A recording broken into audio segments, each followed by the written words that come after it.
यह वीडियो प्राथमिक मानसिक स्वास्थ्य सेवा में क्षमता निर्माण के लिए निम्हांस द्वारा विकसित किया गया है।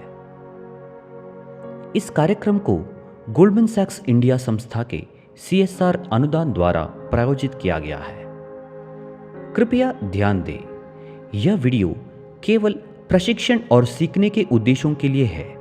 संदेह होने पर कृपया मानसिक स्वास्थ्य पेशेवरों यानी मनोचिकित्सक, क्लिनिकल साइकोलॉजिस्ट, मनोसामाजिक कार्यकर्ता, प्राथमिक स्वास्थ्य देखभाल चिकित्सक या मनोरोग नर्स से संपर्क करें। हितों का टकराव कोई नहीं। नमस्कार, मैं हूं डॉक्टर ऐश्वर्या, निम्हांस हॉस्पिटल बैंगलोर में एक सीनियर रेसिडेंट। आज इस वीडियो में हम जानेंगे कि आत्महत्या के जोखिम और सुरक्षात्मक कारण क्या-क्या होते हैं। ऐसे कौन से कारण होते हैं जिनमें से ये जोखिम बढ़ जाता है और ऐसे कौन से कारण होते हैं जिनका उपयोग कर कर हम इस जोखिम को कम कर सकते हैं। सबसे पहले बात करते हैं कि किन कारणों की वजह से ये जोखिम बढ़ सकता है। अगर कोई इंसान किसी भी तरह के तीव्र तनाव से गुजर रहा हो, या तो पारिवारिक या उनके काम पर, या किसी भी तरह की शारीरिक बीमारी या घातक शारीरिक बीमारी से गुजर रहा हो, तो आत्महत्या के विचार के जोखिम बढ़ जाते हैं। अगर कोई इंसान अकेलापन महसूस कर रहा हो या निराशा महसूस कर रहा हो, उम्मीद खो देना, ऐसा लगना कि जिंदगी में कुछ नहीं बचा है, आगे जाकर भी कुछ बेहतर नहीं होने वाला है, तो इन लोगों में आत्महत्या के प्रयास करने के जोखिम बढ़ जाते हैं। ऐसे व्यक्तियों में अगर कीटनाशक, गोलियां या किसी भी तरह की हथियार तक पहुंच आसान हो, तो ये विचार आत्महत्या के प्रयास में बदल जाते हैं। हमने ये देखा है कि अगर कोई इंसान ने पहले कभी आत्महत्या की कोशिश की हो, या उनके परिवार में ऐसा कोई हो जिन्होंने आत्महत्या की हो या आत्महत्या का प्रयास किया हो, तब भी ये जोखिम बढ़ जाता है। मानसिक बीमारी के इतिहास होना, खास कर डिप्रेशन या उदासी की बीमारी होना, इस जोखिम को बढ़ा देता है।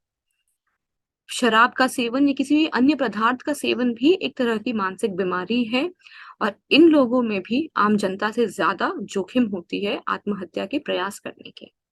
इन सब जोखिम को बढ़ाने की एक मेन रीजन ये होता है कि अगर इंसान को मानसिक स्वास्थ्य उपचार तक पहुंचने में किसी भी तरह की बाधा हो, तो ये बाधा ऐसा भी हो सकता है कि लोग क्या कहेंगे, मानसिक बीमारी के बारे में समझ ना होना, या तो आसपास किसी अस्पताल में या यह सुविधा उपलब्ध ना होना।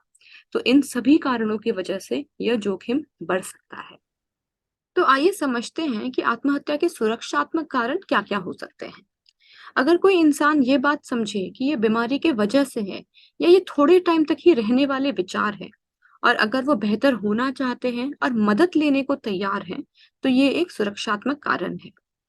अगर इंसान अपने परिवार के प्रति जिम्मेदारी और स्नेह की भावना महसूस करे, और परिवार, दोस्तों और सहकर्मियों से उन्हें समर्थन मिले, तो ये एक सुरक्षात्मक कारण है। अगर ये इंसान अगर एक बात समझ सके कि किसी भी रिश्ते में उतार चढ़ाव होना मामूली बात है, और इस समस्याओं और कठिनाइयों का अगर हल रखने की वो क्षमता रखे, तो इससे आत्मघाती विचार कम हो सकते हैं। सबसे बड़ा कारण है अस्पतालों की उपलब्धता। अगर कोई इंसान अस्पताल जाकर डॉक्टर या काउंसलर के सामने अपनी दिल की बात रख सके, अपनी प्रॉब्लम्स और अपनी समस्याओं को बता सके, तो आत्मघाती विचार काफी हद तक कम हो सकते हैं। और अगर ये विचार किसी बीमारी के वजह से, जैसे डिप्रेशन की बीमारी की वजह से हो रहे हों, तो सही टाइम पर सही इलाज मिलने से यह विचार अपने आप ही कम हो सकते हैं। तो अगर आपने किसी मरीज को देखा जिनमें आत्मघाती विचार आ रहे हैं, आत्महत्या करने का जिन्होंने प्रयास किया है, तो उन्हें अस्पताल में रेफर करें। डॉक्टर के पास, नर्स के पास, काउंसलर के पास उन्हें रेफर करें, ताकि उनकी बीमारी की पहचान की जा सके और उन्हें ठीक से इलाज मिल सके। धन्यवाद।